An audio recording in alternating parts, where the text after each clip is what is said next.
माननीय प्रधानमंत्री नरेंद्र मोदी जी को यह वीडियो संबोधित है। मैं माननीय प्रधानमंत्री जी को भरोसा दिलाना चाहता हूं कि 5 सर्टेनिटी के साथ अपराध एवं भ्रष्टाचार मुक्त भारत संभव होगा और क्राइम फ्री भारत की रेवेन्यू स्ट्रीम से भारत सरकार के पास आज जो तमाम साधनों से वो पैसा पा रहे हैं उससे 10 गुना ज़्यादा पैसा क्राइम फ्री भारत के रेवेन्यू मॉडल से पहुंचेगा। भारत सरकार का पुलिस,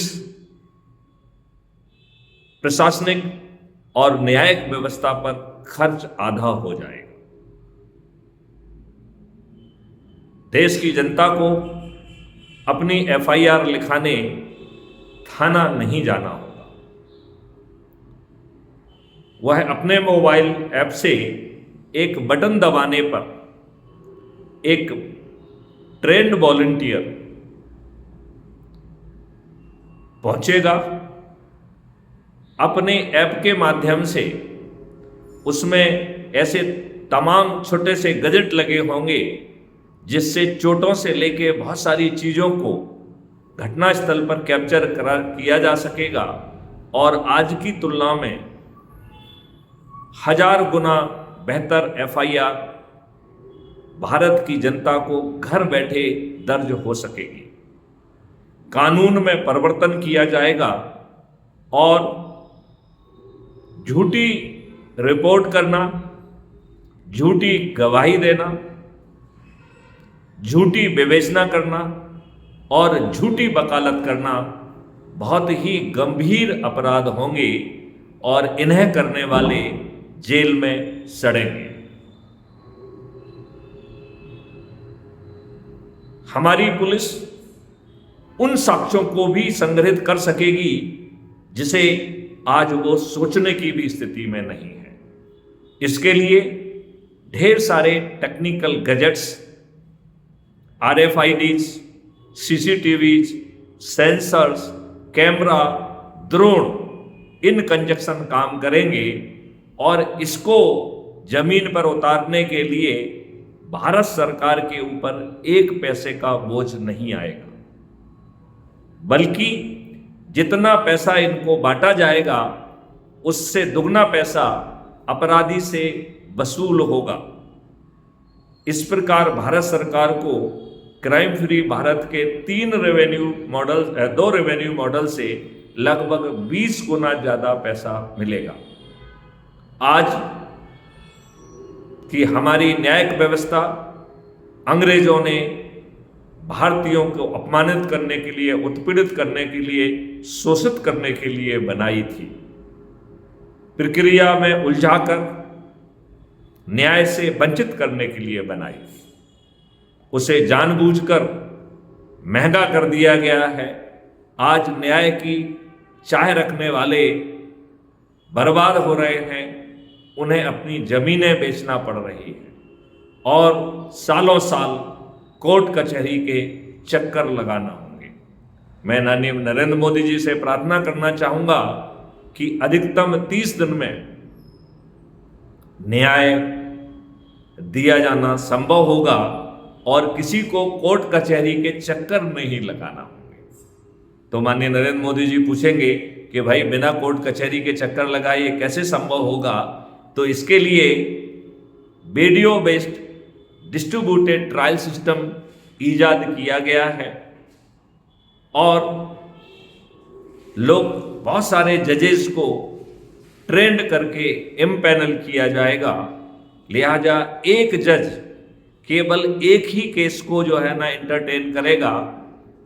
जब तक वो उसमें निर्णय नहीं दे देता है तब तक दूसरा केस उसे नहीं मिलेगा। हमारे पास पैनल में लाखों और करोड़ों जजेस को इम्पैनल करने में कोई दिक्कत नहीं है, क्योंकि इन जजेस को जो पैसा मिलेगा वो रेवेन्यू स्ट्रीम के माध्यम से मिलेगा और जितनी रेवेन्यू स्ट्रीम बांटी जाएगी उससे दुगना अपराधी से वसूल किया जाएगा। लिहाजा न केवल 30 दिन की समय सीमा बल्कि न्याय मिलने की सुनिश्चितता को भी इसमें मॉडल में रखा गया है। तो माननीय नरेंद्र मोदी जी, आप मुझसे पूछ सकते हैं कि समय सीमा तो बात समझ में आ गई, क्योंकि आपने जजेस की संख्या जो है इन्यूमरेबल कर दी है और उसका भार भी भारत सरकार पर नहीं आ रहा है, लेकिन वो न्याय करेंगे और आज की घटिया परपाटी में वो न्याय करेंगे, इस बात की क्या गारंटी है। तो मैं माननीय प्रधानमंत्री जी से प्रार्थना करना चाहता हूं कि इसमें कॉन्टेम्प्ट ऑफ कोर्ट एक्ट को जो है रिपील कर दिया जाएगा और 2 तरीके की अपील का प्रावधान किया जाएगा। पहली अपील होगी अपील अगेंस्ट द जजमेंट और दूसरी अपील होगी अपील अगेंस्ट द जज। जब कोई व्यक्ति अपील अगेंस्ट जज प्रेफर करता है तो वो ये कह रहा है कि जज महोदय ने दुष्टतापूर्वक गलत निर्णय दिया है। ऐसी स्थिति में जज महोदय को स्वयं कटघरे में खड़े होकर अपने जजमेंट को डिफेंड करना होगा। यदि जज महोदय अपने जजमेंट को डिफेंड नहीं कर पाते हैं तो वो डी पैनल हो जाएंगे। लिहाजा उन्हें डी पैनल होने के लिए किसी महाअभियोग की जरूरत नहीं होगी। यदि वो अपने जजमेंट को डिफेंड नहीं कर पाएंगे तो वो जज नहीं रहेंगे, साथ ही उन्हें लाखों का हर्जाना भी देना होगा। इन 2 कारणों से हमारे जजेस को न केवल समय सीमा में जजमेंट देना की सुनिश्चितता रहेगी बल्कि न्याय की सुनिश्चितता भी रहेगी। जो ढेर सारे सेंसर्स और इनसे जो डाटा कलेक्ट किया जा रहा है उसके लिए एक अथॉरिटी का निर्माण किया गया है और उस अथॉरिटी का दायित्व होगा कि फंडामेंटल राइट टू प्राइवेसी सुनिश्चित करे। यदि वह अथॉरिटी उस डाटा को किसी से अनधिकृत रूप से न्यायिक प्रक्रिया से भिन्न यदि शेयर करता है तो 7 साल का दंड मिलेगा और प्रत्येक लीकेज के लिए पृथक पृथक अपराध माना जाएगा और इस 7 साल की सजा को कॉन्करेंट नहीं चलाया जा सकता है। तो यदि अथॉरिटी 4 केसेस में 4 बार जो है यदि किसी इंफॉर्मेशन को लीक करती है या किसी अनधिकृत व्यक्ति को देती है न्यायिक व्यवस्था से भिन्न, तो वो व्यक्ति इस अथॉरिटी का चेयरमैन स्वयं 28 साल के लिए जेल में पहुंच जाएगा। लिहाजा हर अपराधी का 360 डिग्री डाटा इस अथॉरिटी के पास अपने आप पहुंचेगा, उसके लिए पुलिस की जरूरत नहीं होगी। सिस्टम अपराधी के द्वारा घर से निकलते ही यह अनुमान लगाया जा सकेगा कि यह किस ध्येय से निकला है, इसके साथ कौन है, इसके पास घातक हथियार है कि नहीं है, ये हिंसा कर सकता है कि नहीं कर सकता है, ये किस रास्ते का उपयोग करेगा और इसके अपराध का टारगेट कौन होगा। बीच की नोट्स इस हाइपोथेसिस को क्रॉस कंफर्म करेंगी। हाइपोथेसिस का अकॉर्डिंगली रिवीजन भी होगा और ऑटोमेटेड इंटेलिजेंस, आर्टिफिशियल इंटेलिजेंस का उपयोग करके अपराध करने के पहले 99% एक्यूरेसी के साथ हम अपराधी को अपराध करने के पहले गिरफ्तार कर सकेंगे। 5 मौलिक अधिकारों के तहत हर व्यक्ति को रोजगार का मौलिक अधिकार दिया गया है, लिहाजा अपराधी को भी रिहैबिलिटेट कर दिया जाएगा।